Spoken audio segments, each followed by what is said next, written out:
Okay, Corey here, the art archaeologist. So this kit's all dried and ironed, and I wanted to go over the colors I used real quick again. This kit was made along with the other kits from the more recent Treasure Hunting Tuesday videos. I made a bunch of them together, so I talk more in depth in Summer Breeze and Golden Charcoal as well. So the colors I used for this kit, I used about half of this golden yellow Rit bottle here, because of course your lighter colors need to be more concentrated, and you always want to shake these really well before you mix them with your water. And then I did about 15% of the charcoal gray because it's very dark and concentrated, and then the same with the teal. I did around 15-20% of this bottle for this kit. And as always, I'm sandwiching my kits with watercolor paper to avoid the grate marks. And then this is the last kit. I bought one paper pad of this Master's Touch mixed media pad here. And again, it's the 110 pound. There's 60 sheets, 5.5 by 8.5 inch sheets in here, and I got this at Hobby Lobby. And I got it half off. This product, all the Master's Touch, goes on sale like every 2 to 3 weeks for 50% off. So I never buy this full price. Just as a quick tip for you, I can always wait a couple weeks for paper. So those are the colors, and then this kit I've decided to call Forest Mist, and I'll iron the papers, and I'll just kind of ask the kit, well, what's your title? What do you want to be called? And then some name comes to me, and that's how I do it. I've mentioned that before. So this one is the Forest Mist kit, and I decided to do 10 mixed media sheets of each of these kits. So I ended up getting 20 pages of the mixed media paper, because of course they're double-sided as always. And then I got some really nice watercolor sheets with these kits too. So like I've been saying before, I get this border because these are a little bit bigger than my mixed media pages. So I end up getting this really fun graphic little border. And then clearly my pages are not sitting even because I'm not getting a border. And this has happened every kit, but I really don't mind it. I like that it's uneven. I like that it's a little crooked. It's just a weird, kind of a cool little thing. Been using a lot of feathers in these kits lately. And I have tons and tons and tons of eco-dyeing information. If you're new to my channel, I really invite you to check out my eco-dye playlist if you're into this kind of art. So again now, the watercolor paper, this is amazing. These are the same colors. I put more gray on this sheet, and I put more golden yellow on this sheet, and then here is the mixed media paper. This is not the best example. It's kind of pale, but the difference I've been getting in color with all of these is really incredible. So it's just amazing the variation you can get with just a few colors in your kits. So of course, here's one of the grate sheets. You can see those grate marks that I love so much.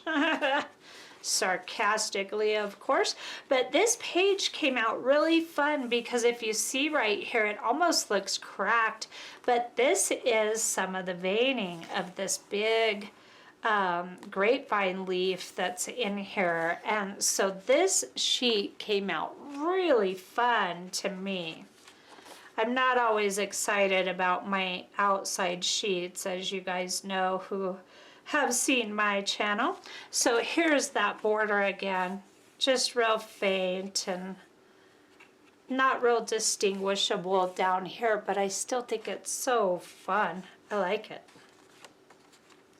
And of course you'll get a mirror image, except for the outside sheets you won't, but everything else in here will have a mirror image.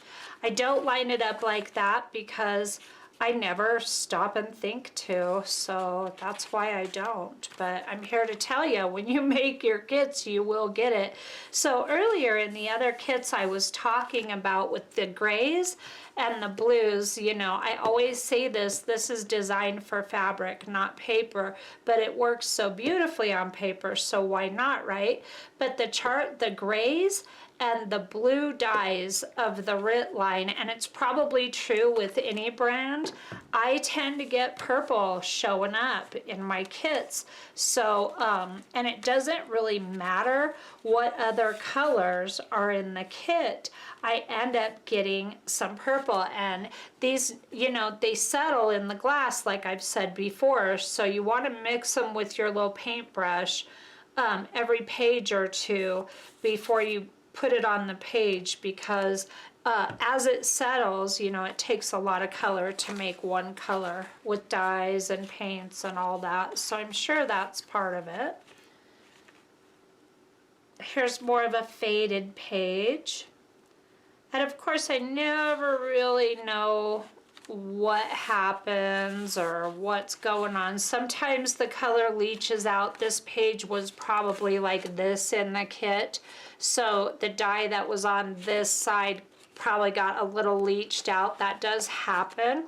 And then I try to line these pages up exactly, and if you don't, this is what happens. You'll get that sharp border line, which I really don't mind. I try to avoid it, but it's impossible.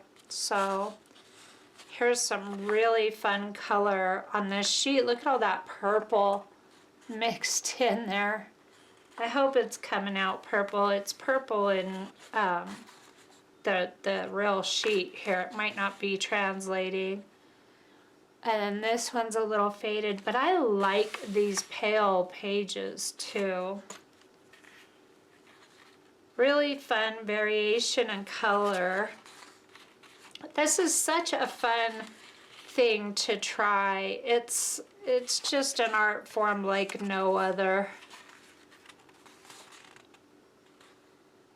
This bright purple blob right here, so I will probably get rid of that. I've been, you know, if there's marks throughout the page, then I will leave it. Like I'll leave this and I'll leave these, but since this is so blatant, if they're pretty and they look nice, I keep them. If they're really blobby and they don't really go, then I tend to Photoshop them out when I'm getting them ready to put in my shop. Now, this is something curious that happened with this kit. A lot of I always put these on cookie sheets. When they're done cooking, I put them on cookie sheets, and I've talked about it a whole bunch. Well, all of my cookie sheets are rusted now, and the rust is coming onto my pages, and sometimes I like that and sometimes I don't like that.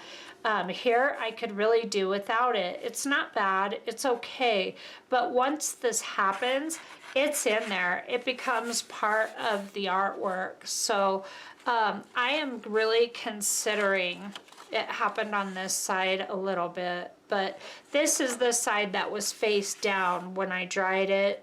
So I rinsed both sides, and then I put them in the oven very low. There's a whole tutorial that I have. It's called Twilight Forest. So if you haven't checked that out, I invite you to.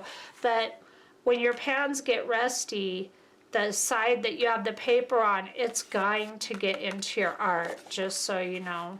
So I think I'm gonna just replace all of my cookie sheets. They're only $1 a piece, so it happened again here. And it's pretty.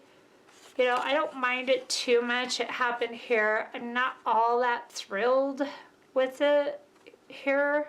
Sometimes it ends up being just amazingly beautiful, but sometimes it doesn't. So my pans are really old. I've been using them for a long time, and I think it's just time to, and I might be able to hit them with some steel wool too, and I of course will try that before I replace them, but they're getting pretty bad.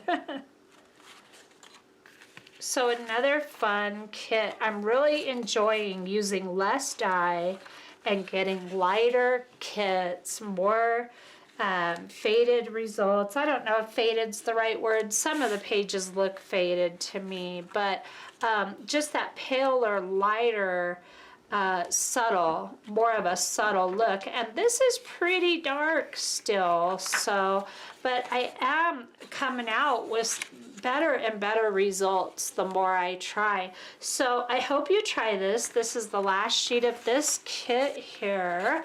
And of course, like this video if you liked it. I'd love for you to hit the like button for me. It helps me out a bunch. And please subscribe so that you can come on back and see more fun stuff. And I'm going to be making some journals with some of these pretty little sheets. And I don't know if I said it. I film a lot of videos in a row together, but I wanted to try this size paper here, this mixed media paper, because I had it in mind to do little journals this size. And I think they're just gonna come out so cute, and that's plenty of room. And the nice thing about it is it's small enough to fit this in your purse. So I just like this little size. It's great for pockets and embellishments and all kinds of fun stuff. So thanks again for stopping by, and I will see you again real soon. Have a great day.